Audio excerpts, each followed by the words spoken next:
For most people, Liechtenstein seems like something out of a fairy tale. It's a tiny principality tucked away in the mountains of the Alps, and is ruled by a hereditary prince who lives in the castle overlooking the capital. To others, it's a source of trivia. It has the world's second highest GDP per capita. It's one of only 2 double landlocked countries on Earth, and is sometimes accidentally invaded by Switzerland.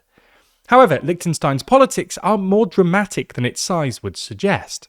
In fact, the microstate may well be on course for a constitutional crisis, pitting Europe's most powerful monarch, hereditary Prince Alois, against the general population.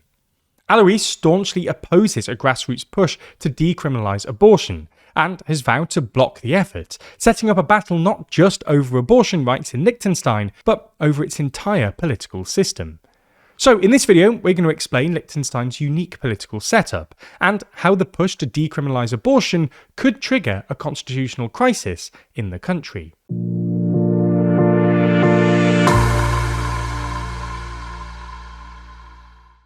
So far, Trump's return to office has spelled disaster for the European economy, but the Union's got a plan to diversify its trade portfolio, and we've got a breakdown of how it's going to do it in the latest edition of our magazine, Too Long.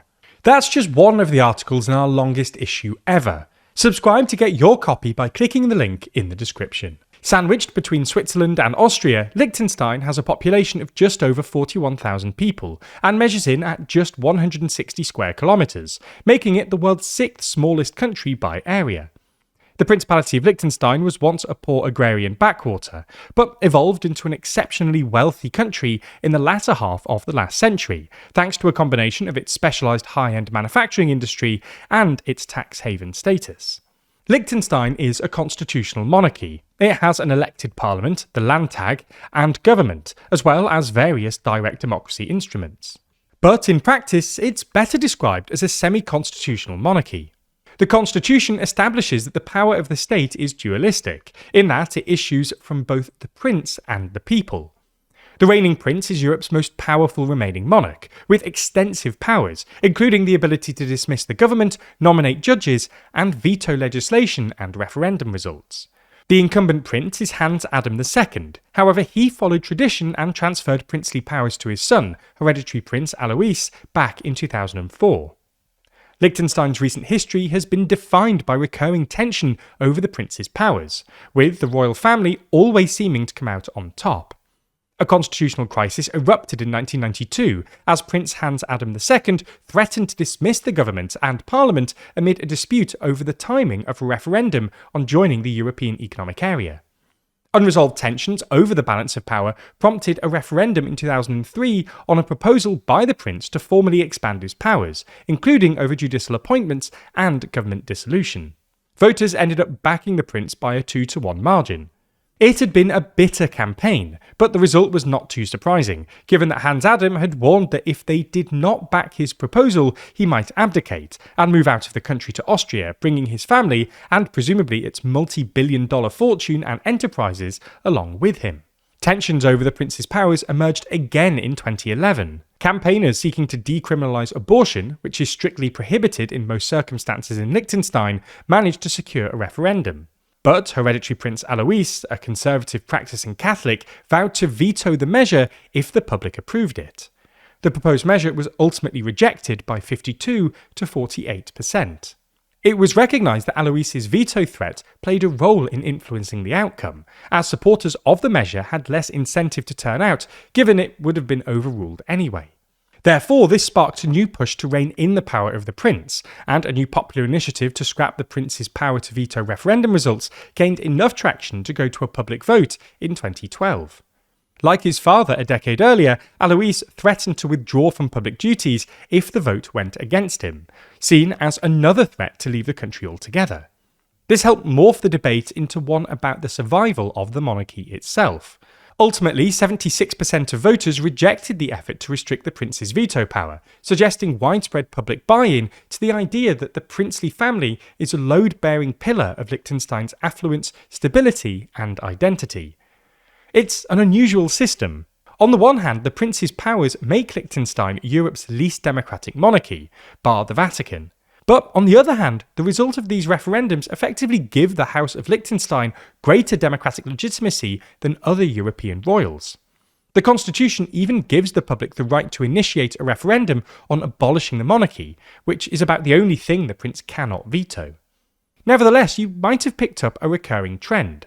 While the prince hasn't actually vetoed a public initiative since 1961, they have still wielded significant influence by making threats of vetoes, or of leaving the country altogether, to informally steer public debate and influence public opinion.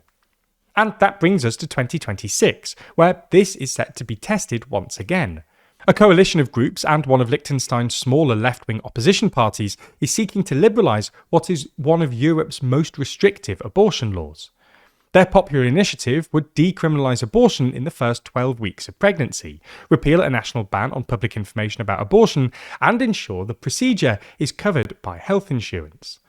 The initiative has surpassed the 1,000 signatures required for it to be considered by the Landtag.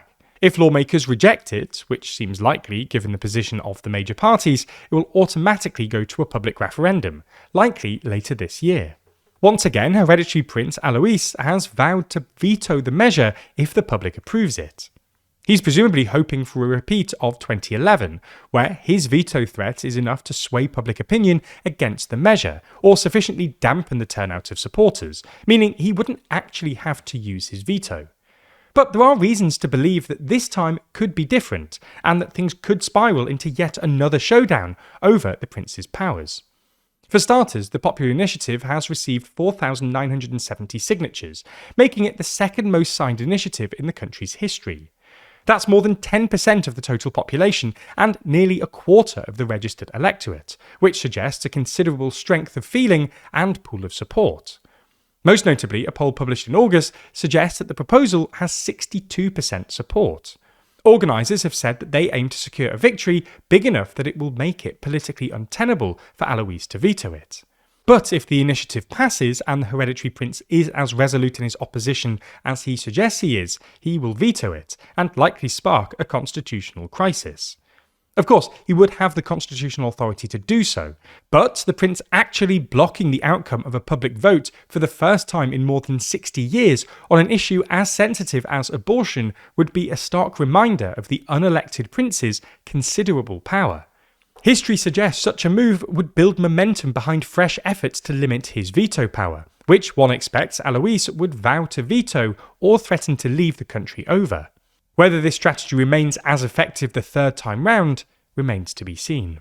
I've already told you about one of the articles in the next issue of Too Long, but there's so much more inside you're going to want to discover. So if you subscribe using code SUMMER26, you'll not only get 20% off every issue as a subscriber, you'll also get an additional £3 off your first issue, bringing the cost as low as £4.99 for a digital edition. And yes, if shipping or increasingly tariffs are making deliveries to wherever you live a little too expensive, you can get a digital version sent straight to your inbox. Plus, we actually earn more from digital editions, as we actually lose money on shipping, so it's also a better way to support the channel. This is a good first issue to jump on board with too.